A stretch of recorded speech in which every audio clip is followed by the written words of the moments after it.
What is money? The question of money is probably one of today's most vital questions. Some people contend that it is the root of all evil, and some people contend that it is the root of all good. Actually, what it is the medium of exchange, and that's really all it's supposed to be. Money is the device that we use by means of which we exchange goods for goods, services for services, or services for goods. In the final analysis, all exchanges have to be translated ultimately into the area of barter. When we talk in terms of barter, we're talking in terms of a direct exchange, a good for a good for a service for a service. But because of the vast variety, kind, size, and presumed value of the things that we exchange, it is very helpful for us to translate whatever it is that we have that we want to exchange into a kind of neutral thing that we can then retranslate back into whatever it is that we want. It would be very, very cumbersome for us, for example, to deal in simple barter in a very complicated economy. For instance, consider the products that exist in a grocery store. We all have access to grocery stores today. Suppose you who work in a grocery store only had grocery store products to trade for other things that you wanted to buy. You'd be engaged in trading dozens of eggs or perhaps thousands of eggs in order to pay for your rent or to buy a car. Maybe you'd have to exchange so many hams for a car or so many jars of peanut butter for this, that, or the other. It would be completely cumbersome, and of course the number of exchanges would be reduced fantastically. Now, in the early days, and whenever this was, we don't know, I have read any number of presumably authoritative works on the origin of money, and most of the writers of these treatises come up with a date when they presume money was first put into use, but every one that I read has a different date as to when it was first used, and I've had to reach the conclusion that we're not really sure. We only know that money's been around for a long time. But anyway, back before money was used, before anybody'd come up with the idea of money, we used to exchange things by barter. Now, when you're using barter, and this can be done, in fact, it's still done today. Small boys are constantly engaged in direct swapping. Small girls do this too, and bigger boys and girls do it. There's nothing wrong with it, and whenever you find something that you want, and you've got something that somebody else wants, and you can make the exchange, fine, that's no problem. As a matter of fact, that's one way of avoiding income taxes, because if you make an exchange that doesn't involve money, well, usually, since there's no money involved, we don't even know that the exchange has taken place.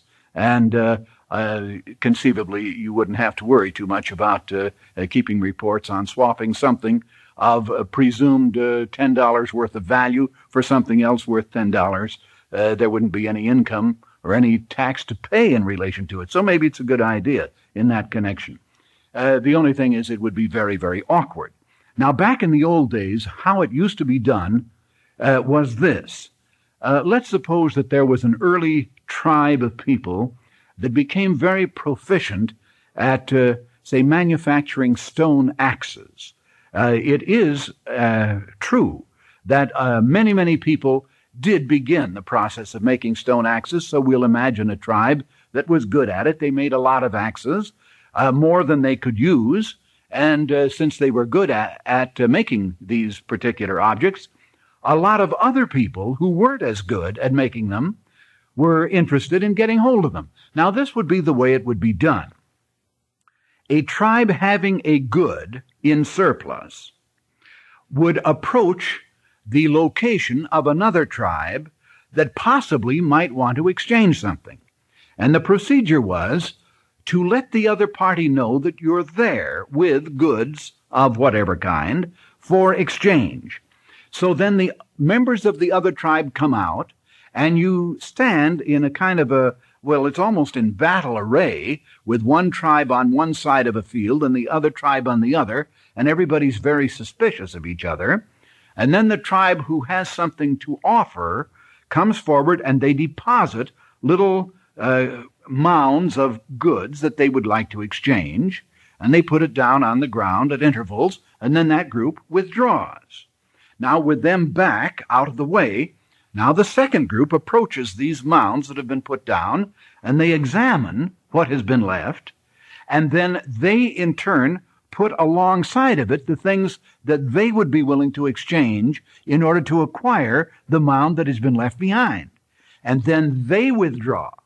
Then the first group comes back and examines what has been left there, and if they're satisfied in each particular, that is, each individual, confronting now 2 stacks of goods, if he's satisfied with the offer made, then he picks up the offer that has been made by the other party and leaves what he offered first, and that exchange then is completed. He withdraws, and the other party comes up and takes what was first offered. But if he's not happy with it, then he does one of 2 things. He indicates that he doesn't want to trade by picking up everything that he had first offered, and he retires, or he takes some of that out, indicating that he would be willing to make the exchange but at a lesser price. And this kind of haggling can go on for days before anything is really exchanged. Well, obviously, it can work. If you have nothing else to do, and you don't mind spending hours, days, or weeks making a simple transaction, you can get along that way. Obviously, you could not conduct modern business in this method, but that's the way, undoubtedly, we began it. Somewhere along in the history of man, we came up with the idea of taking something that was just universally desirable and trading everything into that something which everybody wanted, and then we could use that generally in making any kind of an exchange. And thus we come to the first and the major characteristic of money. If money is to be useful, it has to be universally desirable. People have to want it for some reason. An ideal money would be a kind of money that any human being in the world would be willing to accept at any time in exchange for just about anything else you could come up with. Actually, we've never had such a money, but that would be the ideal. Something that is so universally acceptable that anybody would always be willing to accept it. Now, before going further, it would be important that we realize that money has appeared in 3 broad types. There is what we call commodity money, then there is credit money, and ultimately there is fiat money, and there are combinations of these. What we call commodity money is simply this.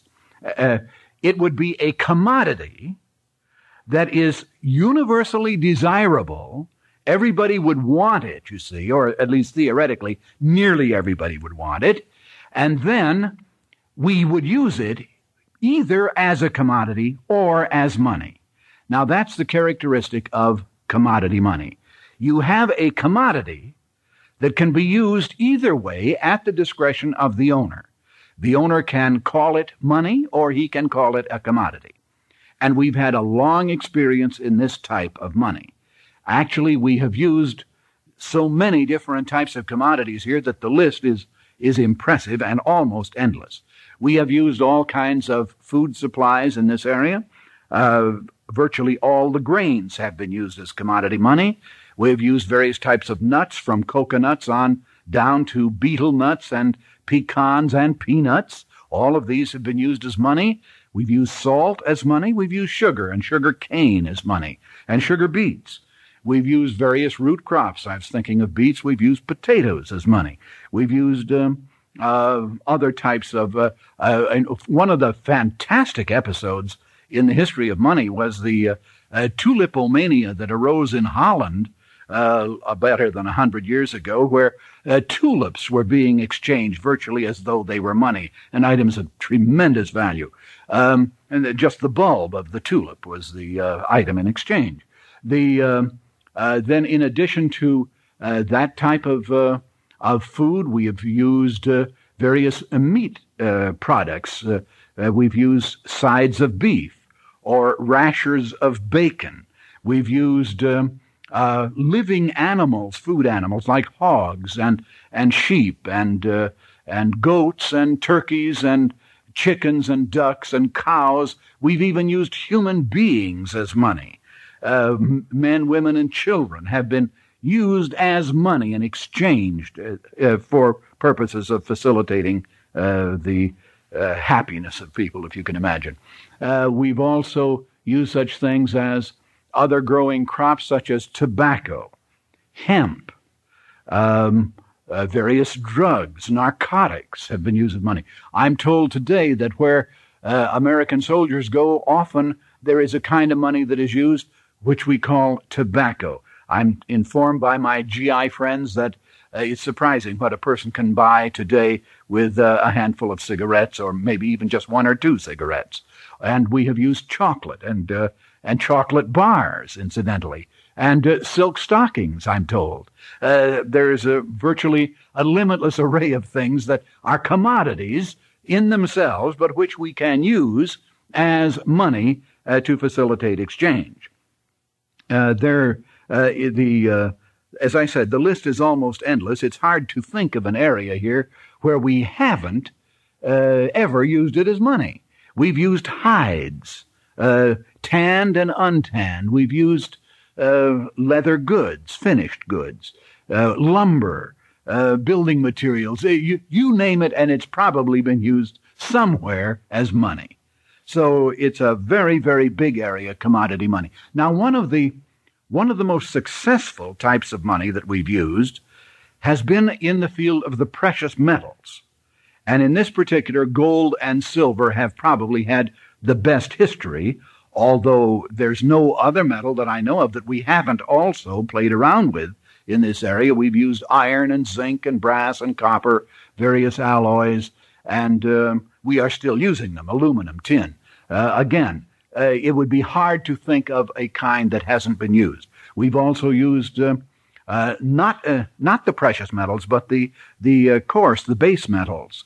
We've also used stones, precious, semi-precious, and not precious at all. But any time we use a substance or a thing that is a commodity, it fulfills a human desire for satisfaction, but in addition, it could be used as money. Well, that's commodity money. That's what we call it.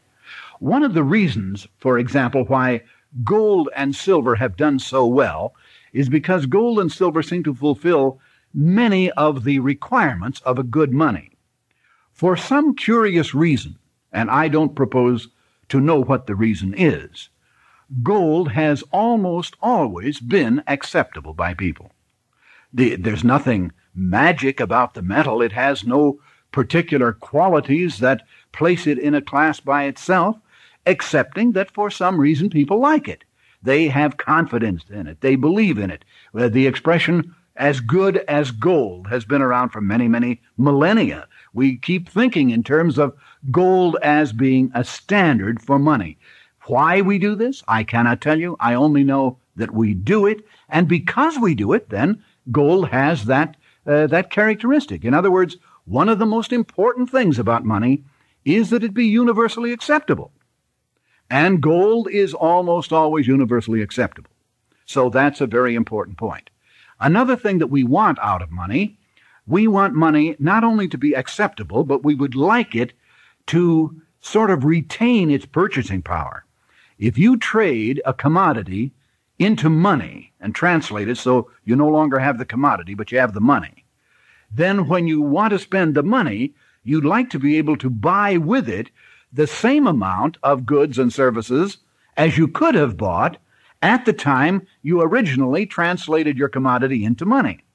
If the purchasing power of the money has gone down in the interim, then you feel cheated because let's suppose that you sold, we'll say that wheat is selling at $1 a bushel. You have 10,000 bushels. You sell the 10,000 bushels and get $10,000. And at the time that you got the $10,000, you could purchase a market basket containing, let us say, X, Y, and Z. But time passes because you don't want all of X, Y, and Z at once. But now when you finally do want to buy it, you go to the store and you discover that you can still afford to buy X and Y. But Z, you cannot, because the $10,000 that you obtained for your crop will now no longer buy it, and you have to take Q minus 10. So you get X and Y, and then Q minus 10 when what you really wanted was Z. Now you'll feel defrauded, cheated, because if you had made that exchange at the time you got rid of your wheat, you'd have gotten the full package. But now you only get a portion of the package, the larger portion, but some of it you can't command anymore with the money that you had. So we do want to have money that tends to retain its purchasing power. That's a very important thing for us. Another thing that we want with money, we want it to be relatively durable. We don't want, and this is one of the problems, of course, that has cropped up when we use food for money. We don't want a money that will melt or dissolve or spoil or be eaten by rats or something. If you've got your money in the form of grain, and then the mice break in and eat your grain, well, then you've lost your money, and that's pretty rough. So this is another reason why people have tended to like gold and silver and hard types of money, because it tends to resist erosion, and very, very few rodents will eat it. So it does tend to be preserved that way, and this fulfills one of the important things. And another factor here is an important one. We would like to be able to measure with precision. We want a kind of money that is susceptible to precise mathematical computations. You don't want to guess. You want to measure it out with precision. And so, again, gold and silver tend to do this. You can weigh it out and get a precise weight, and then you can stamp on the metal just exactly how much it does weigh or what it is supposed to be worth, and the stamp goes right on the face of the metal, and assuming that the people who made it were honest and all the other factors, you've got a type of money that tends to resist erosion. It tends to resist wild fluctuations in purchasing power. It's easy to figure with, and it's universally desirable. Well, what's wrong with it then? Well, the basic difficulty with metal money, notably gold, is that it's very inconvenient.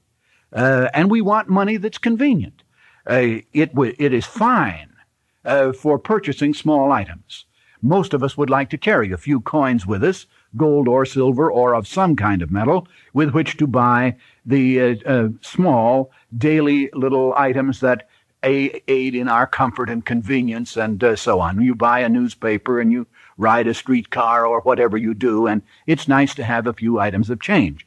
But if you wanted to make a major purchase and you had to depend exclusively on gold and silver, you might have to hire a truck to carry the amount of metal that you would need in order to make a substantial purchase. And so in terms of convenience, gold and silver, and notably gold, well, silver too for that matter, tends to fall short of the ideal.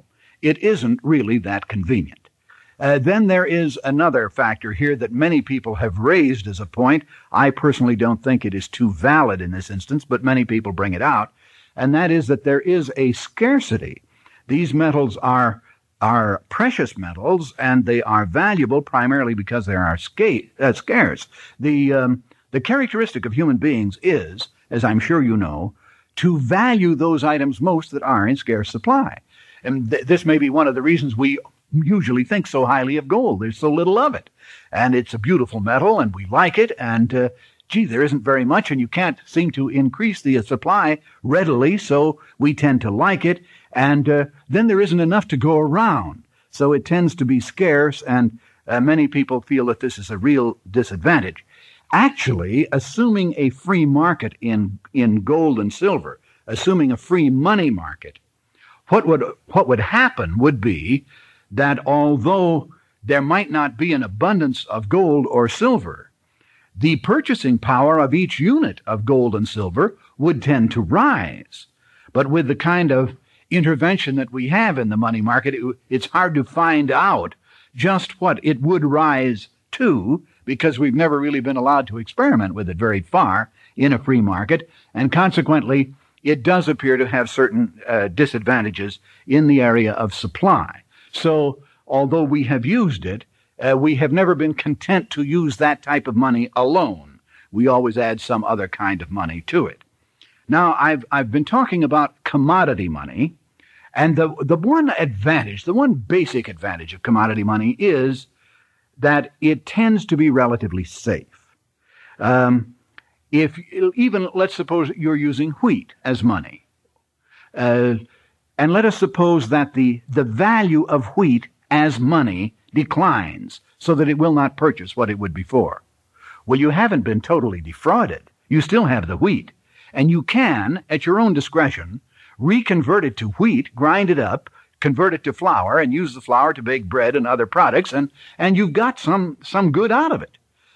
Now, if you're dealing with a type of money that isn't a commodity, well, there isn't any way that you can convert it to your own use without exchanging it. Commodity money could be converted to your own use without exchange, and that's why it tends to be relatively safe compared to other types of money.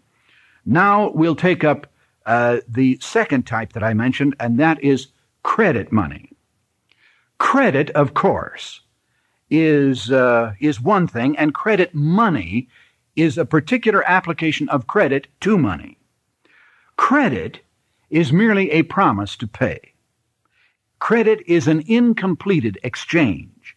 Credit occurs where two persons meet who are willing to exchange, and one party completes the exchange, but the other party extends his side of the exchange in time. Time becomes a factor in all credit procedures. For instance, I go to the store and buy, let's say, a suit of clothing. The suit costs, let me suppose, $100. Fine. But I don't have $100.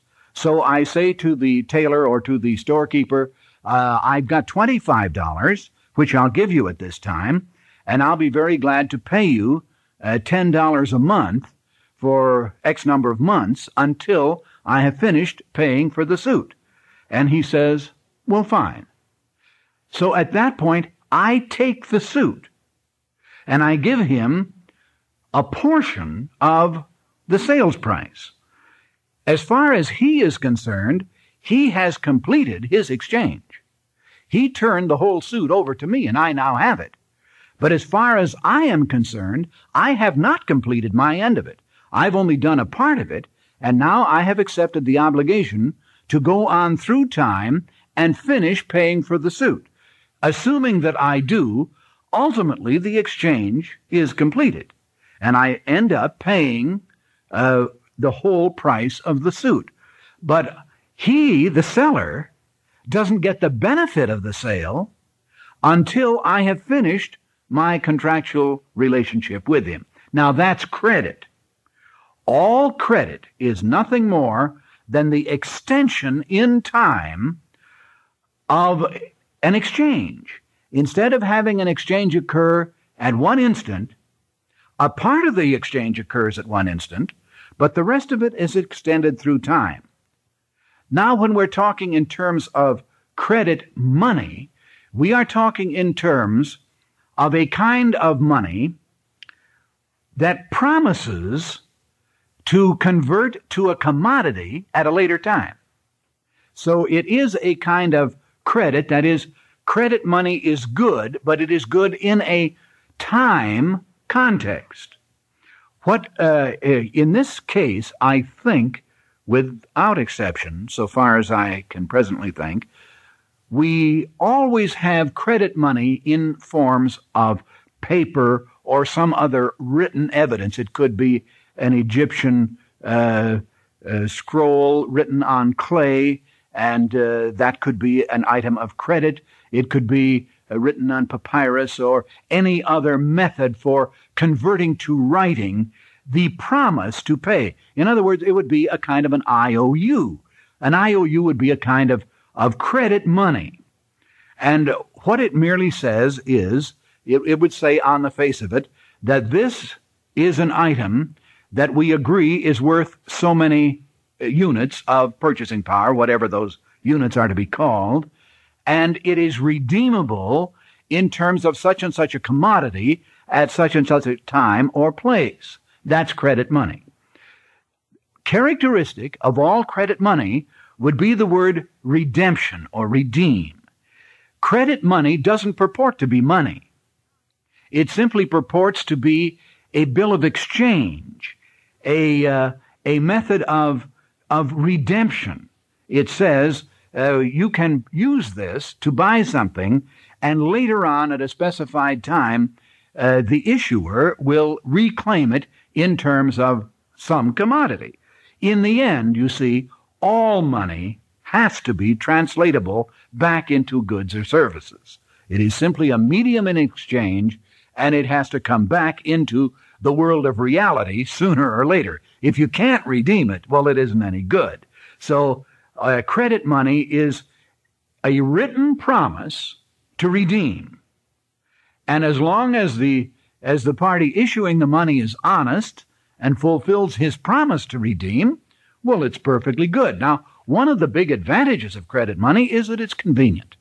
Since it does appear on paper usually, and isn't metal or sacks of wheat or sides of beef, you can get a lot of it and carry it around with you, and there's no appreciable weight or inconvenience to it. So credit money is a convenient device. Additionally, because it is credit money, it tends to have at least a temporary speeding up effect on the market, because whenever you issue credit, you are in essence creating a facility that speeds up exchanges. You see, you don't really have the money yet, but you make a half of an exchange because you know that later on you can redeem it. And this tends to make things move more rapidly, and it tends to make people more prosperous, and there's nothing wrong with it as long as it's not abused. So credit money is an important type of money, and commodity money is an important type of money. And in fact, these are two types of money that we've had a great deal of use with. They're both perfectly valid. The credit money is more convenient than commodity money, but the commodity money is probably more safe. And assuming a free market in money, that's probably about where our adventures in money would stop. We'd probably use both. We would probably use some commodity money, probably gold and silver, and then we would have credit money based on gold and silver. We would issue certificates that say this money is redeemable in so many pieces of gold or silver at a specified time, and that type of procedure tends to work very well. We'll think some more on this subject of money before we're through. It's a very important topic. Thanks very much.